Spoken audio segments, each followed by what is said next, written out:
Hello everyone. నిన్న కూరగాయలు తీసుకుందామని మార్కెట్కి వెళ్ళాను.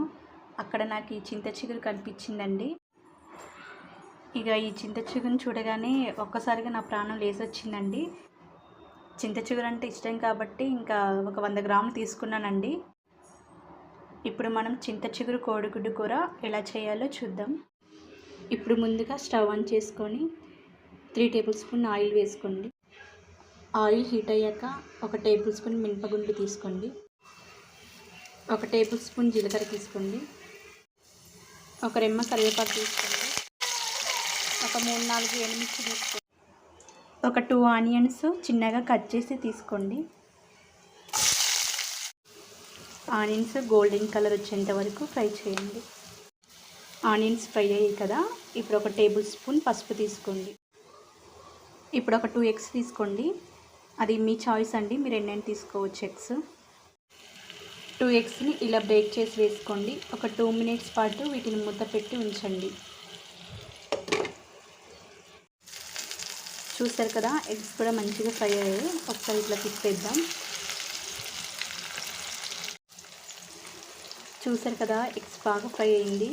ఇలా అవ్వడం వల్ల ఎగ్ అనేది చాలా టేస్టీగా సూపర్గా ఉంటుంది. ఇంకా ఒక 1 మినిట్ పాటు వీటిని ఫ్రై చేయండి.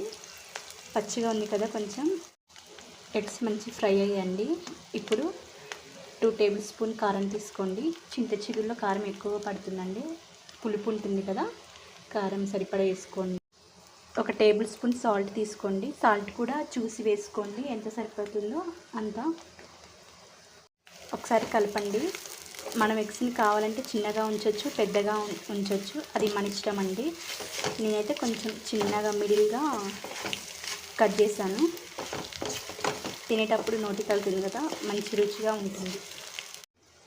ఇప్పుడు మనం ముందుగా తీసుకున్న చింత చిగురు ఇందులో వేయాలండి.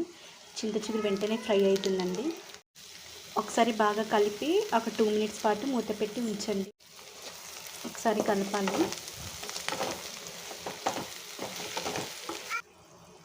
ఒకసారి మూత తీసి చూద్దాం. చూసారు కదా, చింత చిగురు అనేది ఫ్రై అయ్యింది.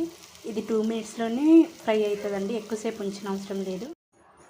చూసారు కదా, చింత చిగురు కోడిగుడ్డు కూర రెడీ అయిందండి. మీరు కూడా ఇలా ఒకసారి ట్రై చేసి చూడండి. వీడియో నచ్చినట్టయితే లైక్ చేయండి. మరిన్ని వీడియో కోసం మన ఛానల్ని సబ్స్క్రైబ్ చేయండి. Thank you.